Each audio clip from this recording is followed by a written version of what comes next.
Hello Internet, I'm Dan. And I'm Chaz, and this is the Wine is Serious Business show. Episode what? What is it? 17. 17. Alright, and it's we're still searching for the Great American Riesling, and we're doing a show of American Rieslings today, blind. Yep, I've never had any of these before. Oh, no, that's a lie. We've had one before, but it was quite a while ago, and there are a few that I'm really interested in that we haven't had before, and what a great way to show them against each other. One of them is a reserve bottling, which would kind of tilt our minds a little bit when we taste it, right? You're affected by packaging and influence of who you're drinking with, and so we want to make it blind, even everything out, and at least as much as we can, and see how things turn out. And it's kind of a fun format. Yeah, it's been a while since I've done blind tasting, so let's do this. Yeah, let's get right to it. Wait, one thing we need to talk about. Oh, yeah. Oh, that's right. Fine. Yes. Last time we said we had a contest to celebrate having 50 viewers. We're doing it for real. I got a list of names right here. We have a random number generating device that comes from deep in the past of both myself and Chaz. And at the end, right.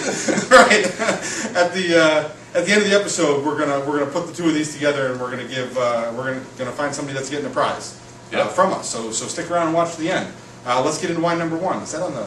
I think it's this one. So wine number one. Paper bag number one. There you go. All Riesling. Again, I'm confident that we can get good Rieslings out of the United States, and I want to try something that really gets me excited. All right. So here we go. I like this right out of the gate. Yeah, light apples, clean, really right? peachy though too. A lot of peach scents.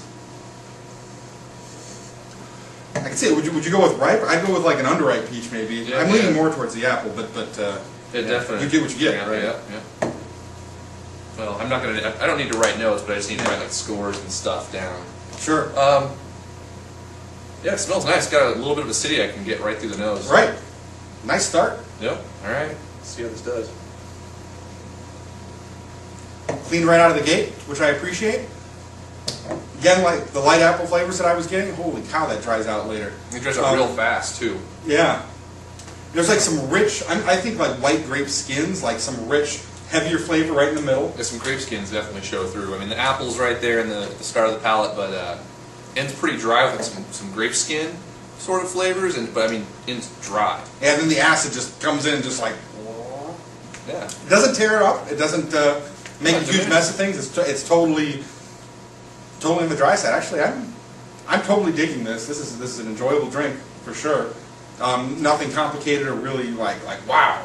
That's the thing. It's very good, but there's nothing complicated. It's well executed for sure. There's no. It's just straightforward. And actually, I don't want to diminish that either. With the higher acidity, this is solid. A lot of American Rieslings I have, there is something even kind of disappointing about it. So, good point. Yeah. I guess I might be faulting it a little bit too much, just because I know it's American Riesling. A little bit down on it, but.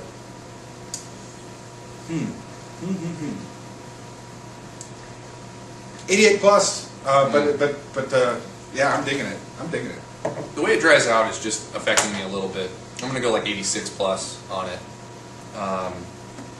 It's good. I find it kind of boring. So yeah, but tasty. And definitely, but well executed, like you said. I mean, it's a good wine. There's nothing wrong with it. That's the thing. It's just nothing that exciting. Oh, you're still, man. You gotta rinse your nose. But yeah, if you're into more acidity in your Riesling, whatever that turns out to be could be a nice pick.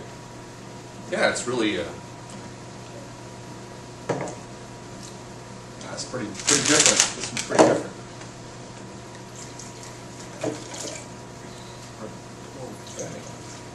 Am I drinking water? We'll see. We'll find out. So this is number 2. Wow. Richer notes here. Richer but lighter. I mean, I'm getting less fruit right off the bat. Well, maybe I don't know. Maybe the first one's overwhelming this a little bit for me. Yeah, there was definitely a lot more going on in the nose, but the acidity. This is like a much more ripe fruit. Maybe I'm getting more leaning towards a little bit like really ripe peach on this, but not like yummy and delicious. Just kind of a hint of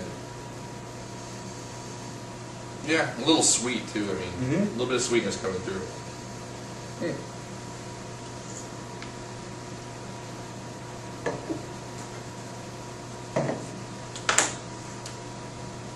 Also pretty weak all the way across. Completely weak. There's no acidity in this wine almost. Yeah, I'm getting a little bit at the end. I mean, again, it's definitely being biased from the first one. I need it. Where being on the weaker side, but flavors are light too, right? I'm feeling like I'm getting some flavor, but not a lot.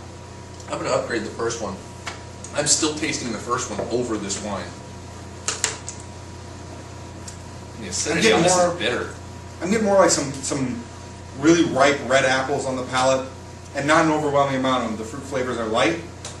The wine's clean.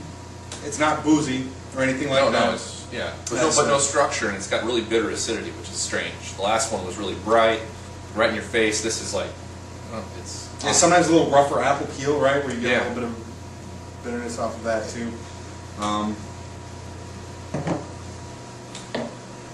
Boy, this is more when I say like there's nothing to be excited about. This is the kind of wine I'm thinking about. There's nothing that makes me like, this is garbage, why do you sell it, this is horrible. Totally drinkable, but... Again, no bad points, but really no good points. Like, nothing stands out. Nothing stands out. At all. Yeah. Where do you go on the scale with that? Yeah, where do I go? 80 points? I was thinking, I'm gonna go with 82, I think. We're gonna go, yeah, 82, and that might be me being generous, so... No. Yeah, definitely 80 for me. Alright, that was a letdown. The first one showed promise. Second cool, one, they can't all be good, yeah. Yes, they can, Dan. Alright, well, number 3. You might have a point there. Rinsey rinse. Here we go. Oh. What? Oh, yeah, the funny rinse. Funny, yeah. It's just a little tiny pour. It was the owner of K Wines who was drinking recently. Yeah, He said, tiny. minus for drinking.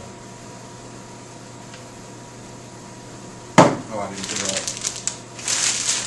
On that.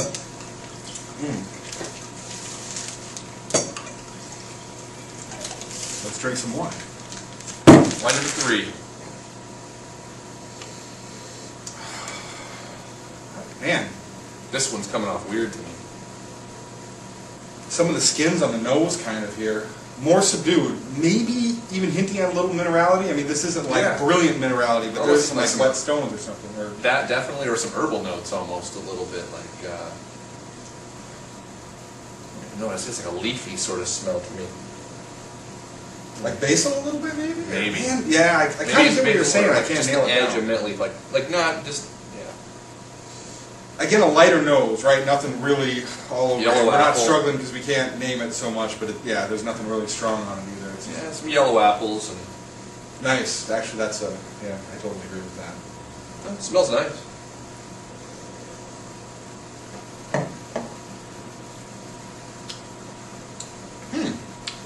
A little bit of sweetness on there, which I think is balanced well.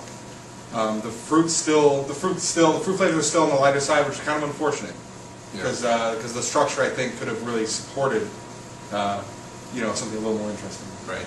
I should go back for 1 second. I initially said I was scared off by the nose on this. The minerality and like the little herbal notes I was getting was completely unlike the first two, and that's why I was like, what the f am I tasting? So I find it more interesting now, and yeah, the palate is, I need to get into the palate more. Yeah. I'm getting kind of some of the yellow apple that he was talking about. I agree with that on the palate too. But the fruit's lighter. I would really like a little more depth or kind of the fruit to be a little more interesting.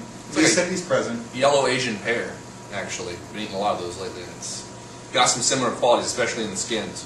Definitely like yellow fruit, pear, tending towards pear or apple. And it ends clean. Has actually some good acidity. It's structured decently well. It's got some sweetness. It's on the lighter end of acidity, but still sufficient. Right. It's not flabby and like, oh, what's going on? It's not disappointing at all. Yeah. I want more fruit. I think. Do you I agree. like the fruit? Because I don't eat a lot of Asian pears, Yeah. so I'm not as tuned into those flavors. Are you appreciating that? I appreciate that, but yeah, it's not. I guess it's not as clean or like as perfect as I wish it would be, but it's still there and still nice. So yeah, a little bit of honey going on too, I think. Yeah.